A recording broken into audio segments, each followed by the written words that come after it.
যারা content ক্রিয়েটিংকে properly একটা career হিসাবে বিল্ড আপ করতে চাচ্ছেন, অথবা একটা প্রফেশন হিসাবে নিতে চাচ্ছেন, অথবা একটা পেশা হিসাবে নিতে চাচ্ছেন, ওনাদেরকে জাস্ট দুইটা ফর্মুলা, দুইটা থিওরি অথবা দুইটা স্টেপ একদম মেনে চলতে হবে, মাথায় রাখতে হবে।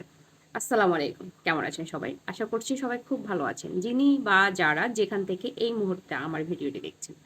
যদি ভালো লেগে থাকে প্লিজ লাইক, কমেন্ট, শেয়ার দিয়ে পাশে থাকবেন। আর ভালো লেগে না থাকলে স্ক্রিপ করে যাবেন, যাওয়ার আগে একটা কমেন্টসে জানিয়ে যাবেন আপনারা কী ধরনের কন্টেন্ট দেখতে চাচ্ছেন। যেটা বলছিলাম, কন্টেন্ট ক্রিয়েটিংয়ে এখন না বেশ ভালো প্রোফাইলে সবাই আসছে। একটা সময় কিন্তু কন্টেন্ট ক্রিয়েটিংকে সবাই পজিটিভভাবে দেখতেন না। এখন এর ধারাটা পরিবর্তন হয়েছে, অনেকে পেশা হিসাবে নিতে চাচ্ছেন।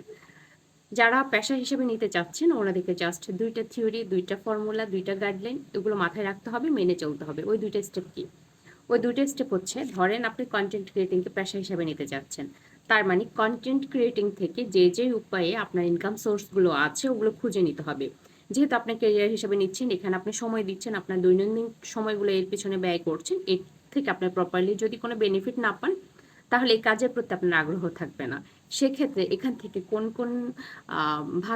কোন ধারায় টাকা ইনকাম করা যায়, ওই ব্যাপারগুলো মাথায় নিতে হবে, এবং ওটার জন্য আপনি কি আপনার নিজের করণীয় কি, আপনার এখানে পেজের থেকে ইনকাম বৃদ্ধির জন্য আপনার নিজের করণীয় কি, এবং মনিটাইজেশন ছাড়াও যে একটা পেজের মাধ্যমে বিভিন্নভাবে টাকা ইনকাম করা যায়, ওই ইনকাম করতে হলে আসলে কি মাথায় রাখতে হবে সেটা বলছি।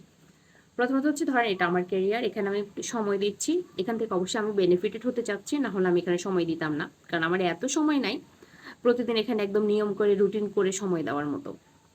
সেক্ষেত্রে আপনি যেটা করতে পারেন, একটা হচ্ছে আপনার ফলোয়ার্স ধরে রাখতে হবে। ফলোয়ার্স আপনার গেইন করতে হবে। আপনার পেজের ফলোয়ার্স যখন বেশি হবে, তখন কিন্তু যারা নিউ কামার, যারা নতুন আসছে, ওনারা আপনার কাছে জানার জন্য আগ্রহী হবেন, বোঝার জন্য আগ্রহী হবেন।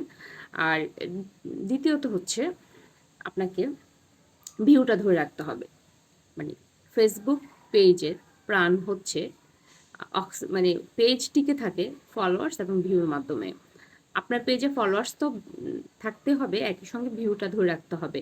ওই ভিউ ধরে রাখতে পারলে আপনার পেজে প্রমোশনের জন্য কাজ পাবেন। নিউ কামার যারা আছেন ওনারা আপনার কাছে শেখার জন্য ইন্টারেস্ট ফিল করবেন, ওনারা আপনার গাইডলাইনগুলো মেনে চলার জন্য আগ্রহী হবেন।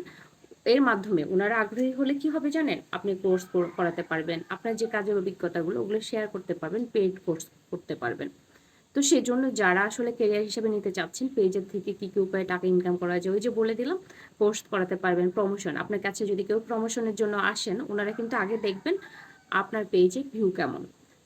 ফলোয়ার্সের সঙ্গে সঙ্গে যে প্রমোশন করবেন উনি ভিউ দেখতে আসবেন এই কারণে, উনি যে আপনাকে পে করে আপনার মাধ্যমে ওনার প্রোডাক্টে প্রমোশন করবেন, কতজন মানুষের কাছে প্রমোশনটা পৌঁছাতে পারে, এর উপর কিন্তু আপনার যে পে স্কেলটা এটা ডিপেন্ড করে।